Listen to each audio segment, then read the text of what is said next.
Hello there, my beautiful friend. I hope that you're doing well. Hope you're having a good week. And I know that you had some anxiety about a court case, so hopefully that went okay for you.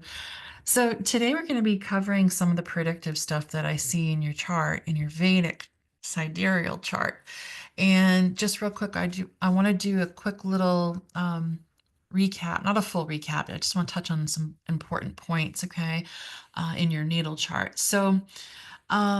In your natal chart, in your Vedic sidereal, you do have something called a Kalasarpa Yoga. I know that we covered it last time, but I just want to remind you how important this is for you. It is a rare thing. It's not extremely rare, but it's rare enough. Not a whole lot of people have it. And this is when all seven of the visible planets are located on only one side of the North and South Node, also known as Rahu and Ketu in Vedic astrology. Now, in the Western system, we look at the North and South nodes a little bit differently than the Hindu system. And the North Node is um, where your destiny lies. It's where you're headed towards in this lifetime, and your North Node is in the sign of Virgo. And Virgo, as you already know, it's all about healing. It's all about serving people and healing people. And you have this very appropriate. And then the South Node is where we come from past lives. All of the gifts that you were given in your past life, you bring them forward into this lifetime to use them for good. And it's in the sign of Pisces. And Pisces is also about healing, but in a different way. This is very spiritual. You are an old soul, Johanna, and you know how to heal people. This is evident in your 10th house where you have Neptune, very spiritual, and you do have psychic ability. So you're bringing this forward into this lifetime. Now, in Hindu astrology, these are a little bit different. The north node is called Rahu, the south node is called Ketu. And the story, the myth, the Hindu myth that goes along with this is that Rahu and Ketu, um, they represent the head and the tail of a demon. And this demon wanted to sip the elixir of immortality. So he stole this elixir from the gods and he drank it. And Lord Vishnu saw him drinking it and he chopped the beast in half. And then he put him into the heavens where the head and the tail, they never connect, but they always float exactly 180 degrees across from each other in the zodiac. And these are the points where, when the sun and the moon make contact with them, either in opposition or in conjunction, these points are where the eclipses happen. Okay, so it's a very faded spot in your chart. And so with Kalasarpa, when you go through a low, it can be a really low in your life. But always know, okay, that once you hit a low, you are destined to bounce back higher and greater than before. And I don't know if you felt that in your life, but this is what this means, okay? And please, you must also know that you need to use your energy in this lifetime. Don't waste your energy. Um, don't waste your energy on um, being negative or procrastinating. It's very important for you to realize that you must always look on the bright side of everything. Everything in your life specifically has a silver lining in it, no matter how deep, how dark, um, how upsetting the circumstances are. Your job in this lifetime, Joanna, is to use your experiences and to alchemize these experiences and turn them into healing tools so that others can learn from you and that others can heal. You're a healer, okay? You are a healer. Now, I want to also point out that in the other reading that I gave you, your seventh house is got a lot of energy in there. And I mentioned to you that the people that you have attracted in your life, the men, the romantic relationships you have attracted, there's Saturn in here, and then there's the Sun in here, and that can be a little bit problematic. But in Vedic astrology, they have, believe it or not, they have individual charts for every single one of your 12 houses. And I'm going to show you the chart of your seventh house. And let me see if I can pull it up right here. So this is the chart of your seventh house. And I'm not going to go into how we calculate that. It's literally a lot of math that goes into it. It's a lot of calculus. This chart does not go into effect until after all of the planets and your nodes mature. And in Vedic astrology, your north and south nodes, Rahu and Ketu, are the last ones to mature. Rahu matures at the age of 42, and Ketu matures at the age of 48. So after you have attained full maturity in your chart, um, this is what your seventh house is going to look like. Okay. Now, there are two planets that I love seeing in the seventh house, only two. The first one is Jupiter because it will indicate that the person that you attract into your love life is Jupiterian. They're good-hearted people. They're wise, almost sage-like people, very similar to you, to yourself. And then the second planet that I like seeing in the seventh house is the moon. And you have the moon here. What this signifies is that the person that you attract into your love life, they're going to be very caring. They're going to be very committed to you. They're going to be very moon-like, nurturing, and they're going to be a person who understands you and who wants to support you. The moon is like the mother, the a mother figure. It's not that he is going to be mothering you or anything like that. It's just that they're going to be more of a soul partner for you. And this is a beautiful thing for you to have in your chart, okay? Now, I want to get into the specific predictions that I have for you. So, as I mentioned before in the other video, the moon is very important in your natal chart. In Western astrology, it's the sun that we focus on because it's a solar based astrology system. But in Hindu astrology, sidereal Vedic, the moon matters. The moon is everything.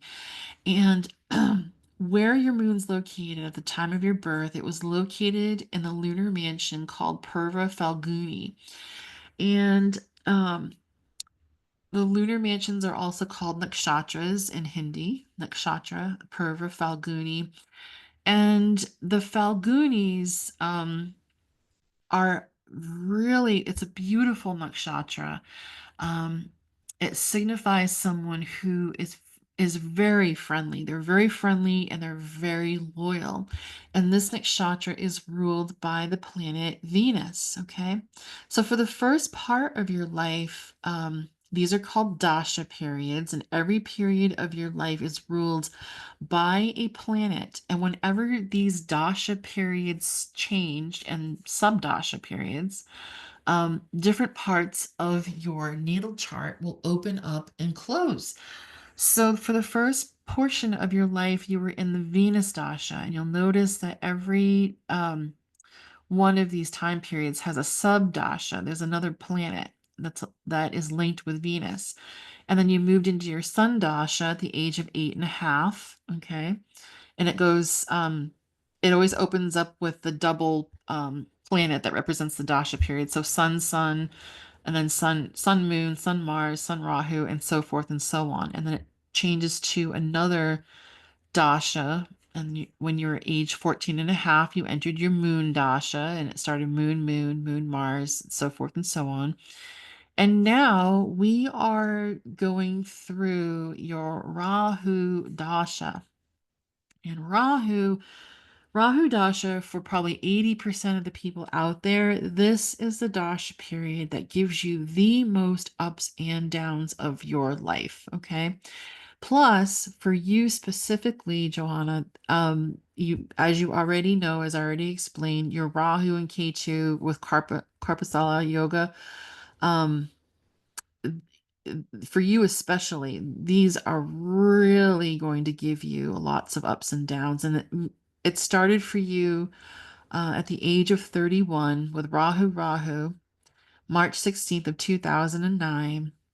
And from this time period onward, we're now going through your Rahu moon dasha. Um, Many things have happened to you. You've had the birth of a child, you've had the loss of a parent, you've had many losses, and but also many triumphs you've had.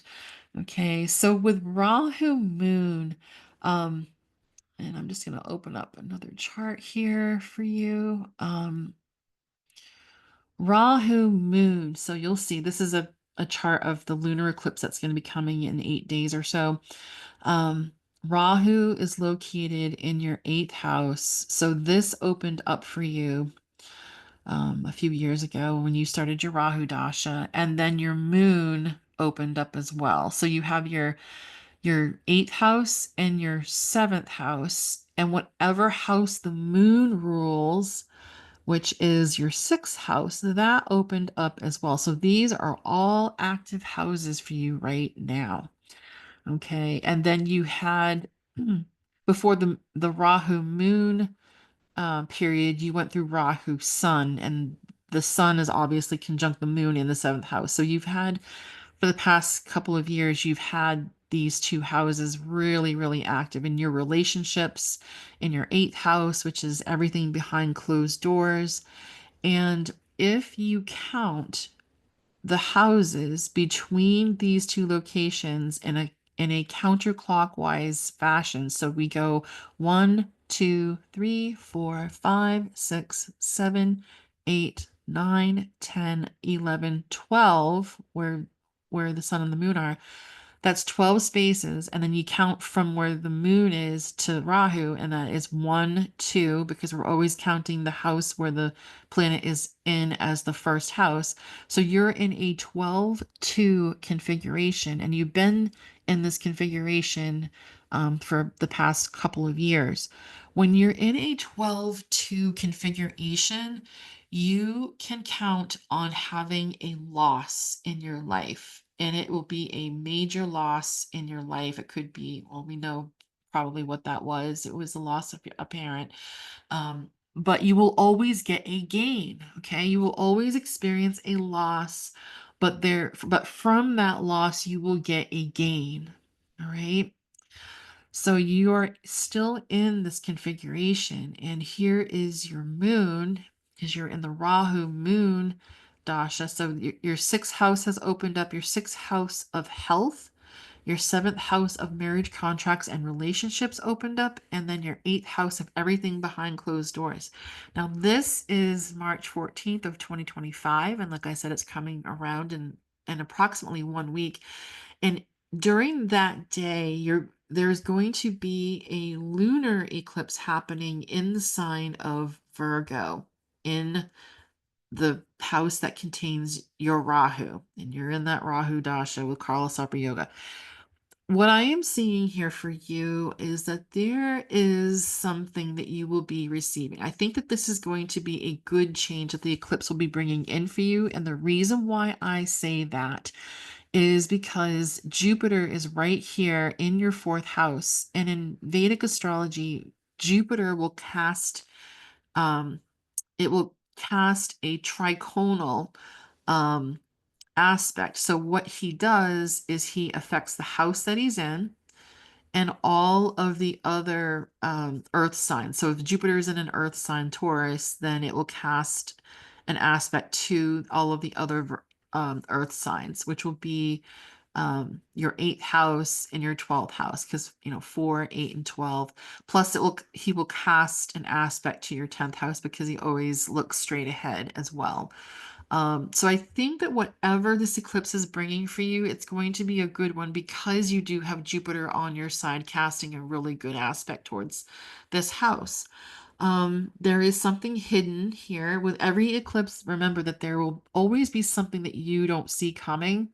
But shortly after the energy dissipates, everything will be revealed to you. So with the eighth house, I'm feeling like you're gonna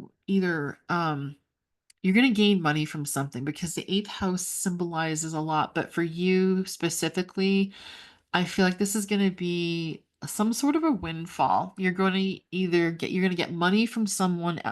Like eighth house is money, but it's always money from other people. Okay, so I think that this is what is coming in for you. You might win a court case where you don't have to pay someone something, or you might win a court case where somebody owes you money.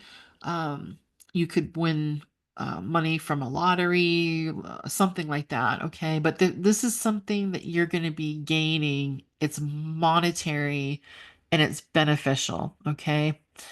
Now, the other thing that I want to show you is you have, these are some other charts I pulled up for you. Let me see if I can find, all right, here. At the end of this month, as you know, we are going to be having a partial solar eclipse, and this is happening in your K2 house, in the sign of Pisces, and this is your second house of income. It's also representing in Hindu astrology. The second house is about teaching, and it's also about family life. So, once again, there is something that you do not see here in your second house. But after the eclipse happens, we have Saturn, which will be moving out of your first house. He'll be going into the second house and he's going to sort of clear the air and bring a dose of reality here for you. So I think once again, um, that it could potentially be something good for you. Um, and I think that you're going to be surprised by this, okay? In your second house.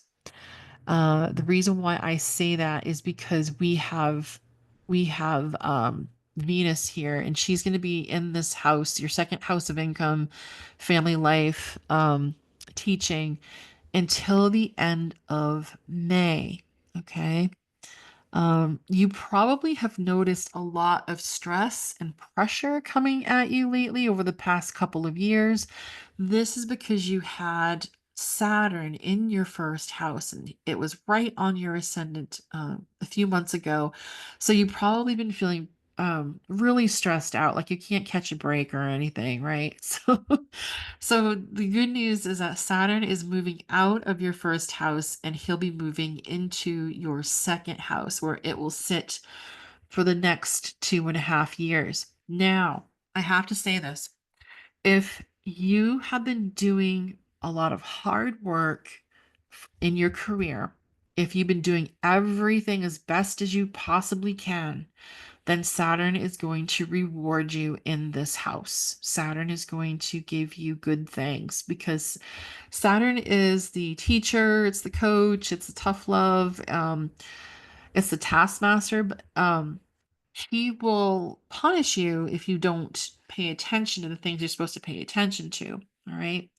But he will always reward people who work hard. So hopefully you've been doing that over the past couple of years. You've been working really, really hard with everything in your life.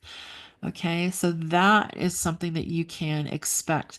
Um, I see, you do have Jupiter in your fourth house, and remember that Jupiter brings really good things, but it expands things as well. So during this time, I feel like you could be beautifying your home. Um, when Jupiter was in your third house about a year, 2 years ago, you were looking for a new home. But we've got Jupiter fully in your fourth house right now with Uranus moving into the fourth house. And Uranus is all about change. It's all about making things better, hopefully, in a good way. Um, and you had Mars in your fifth house, and Mars is aggression. There could have been some episodes with your son. So Mars will be moving out of your fifth house and into your sixth house, where you're going to be wanting to pay attention to your health. And remember, with the Rahu Dasha period, that you're in right now, you have the sixth house, seventh house, and eighth house open. So your sixth house of health and all of your habits are this is really, really active. So please pay attention to taking care of yourself. You want to make sure that you're getting enough rest, that you're eating well, okay, that you're pacing yourself, because these next few years are going to be extremely busy for you. Okay. All right, let's move on here. So the other thing I want to share with you is going to be, I think that was it right there, but yeah. So on July 17th of this year, you're going to have Mars in your seventh house of marriage, contracts, and relationships. Um, it's also going to be conjuncting, transiting K2. And both of these planets are going to be sitting right on top of your sun and your moon. Remember, your Rahu Dasha, moon subdasha is open. So we pay attention to every planet that touches your moon right now. And this is going to be bringing in um it's going to bring an energy of conflict in your romantic relationship that you currently have. Okay. I don't know if you're currently feeling that happening to you right now, but it is going to be coming your way. I don't know exactly what it is going to be about, but I do know that during this time, you will be most likely having an argument of some sort. Um, hopefully, you can resolve this. But I'm just giving you a heads up to just be aware. Just really, really be aware of things, of how people are coming across, and um, don't react too quickly to things, because you're going to be feeling a little bit peeved. Okay. You're going to be feeling actually really peeved, but don't take any quick actions. Just breathe. Um, remember that you are in control of your emotions. I know you know that all this stuff because you're a healer. Okay. So that energy is coming forward here. And then on, let me see if it was back here. September 3rd. I always want to give people a date to be careful of, and also a date where people can look forward to. And this is a date where you can you can look forward to this. Okay. This is a beautiful day, September 3rd of 2025. Now, the reason why I say this is because you have transiting North Node conjunct your ascendant in your ascendant sign, which in Vedic astrology is Aquarius, and it is making a trine to transiting Jupiter in your fifth house, where your natal Jupiter is as well. Okay. With lottery winners, we see that this configuration always pops up in their chart. Now, what makes this really special is you have in this trine, you have in your ninth house, you have Uranus at 15 degrees. And so this is making a sort of like an equilateral triangle. Once these two planets transiting Jupiter, transiting North Node, makes a trine to any of your planets, any of your natal planets, this would be a really good day for you to do something special. It would be a good day for you to go buy a lottery ticket, because we see this in a lot of lottery winners. Okay. So this is a very nice, very special day for you. Okay, I know that it's not exactly a trine with these two, but it is close enough. And it is in your first house, your fifth house, and your ninth houses. And these are the triconal houses. These are the good luck houses, first, fifth, and ninth, with ninth being the absolute best lucky house that you have, and then the fifth house is your second best house. All right, so we have the planet of luck in your house of luck, making a very beautiful trine here. So make sure that you celebrate this day, do something special. Um, yeah. And then, last but not least, I want to share with you what is coming in. Because after you finish going through your Rahu moon dasha, Rahu, the house where Rahu is located, stays open. This will be closing up for you. And we move on to Rahu Mars. And Mars is located in your fifth house. Okay. And this will take place on February 26th of 2026.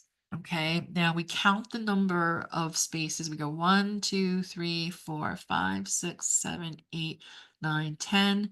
So 10 spaces, and then we count 1, 2, 3, 4. So you're in a 10-4 configuration when this takes place. 10-4 configuration means that there will be something that happens in your career and in your home life because the 10th house and the fourth house are the work and home axes. So there will be something extremely important that happens to you. It could be a change in status for you, for your 10th house. You could be expanding your business. You could be searching for a new home. I don't see that here, but there is something major that will take place during this dasha period. Now, um, like I said, this eighth house remains open for you because you're in your Rahu Dasha. Your fifth house will open up because you've got Mars in there. The other house that opens up because Mars rules this will be the third house and your 10th house. And what did I just say about the 10-4 configuration? So this, Johanna, is going to be a really, really good time for you to start thinking about expanding your business, focusing on your business, getting your name out there. Um, there is going to be, because Mars is located in your fifth house of good luck, and it's also conjunct a huge benefic planet, Jupiter. This is going to be a very good period for you.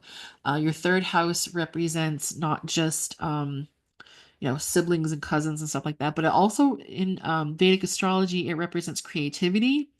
It also represents your life force. So you're going to be feeling like your second wind.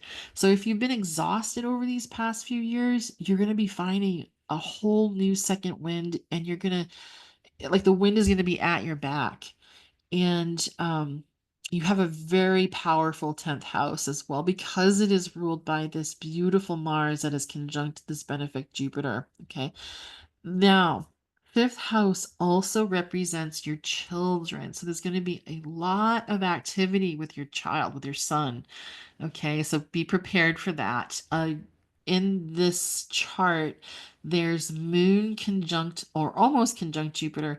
This is a beautiful yoga. All right, it's actually one of the best things to have in a chart. And I know that these are only transits, but just the fact that this day, this new period of your life, this new phase starts on the day where the moon is almost conjunct Jupiter. It's gorgeous energy, okay, that's coming in for you.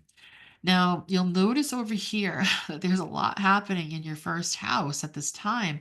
You have Venus in here, you have Mercury in here, North Node, you have the Sun conjunct the North Node, and you also have transiting Mars. This is 9 houses away from the fifth house that represents your son, there could be something important happening with your son's father at this during this time period, okay? I don't know what that could be, but I just want to make you aware of that, okay? So just be on the lookout. There's a lot of energy there. And also just make sure that you're taking good care of yourself. When you see a stellium of planets in your first house, it can be pretty like daunting, I guess. So you're going to have a lot on your plate. The good news is that you are going to have the energy to turn whatever comes your way into lemonade. You're going to turn all the lemons into lemonade during this time. Okay. So that is what I have for you looking down the road. Okay. If you have any specific questions about anything I told you about, just don't hesitate to message me and ask, okay? And I'm sending you lots of love and light. This is a very important and exciting time period for you. Make the most of it, okay? This is going to be a great time. All right. Love and light.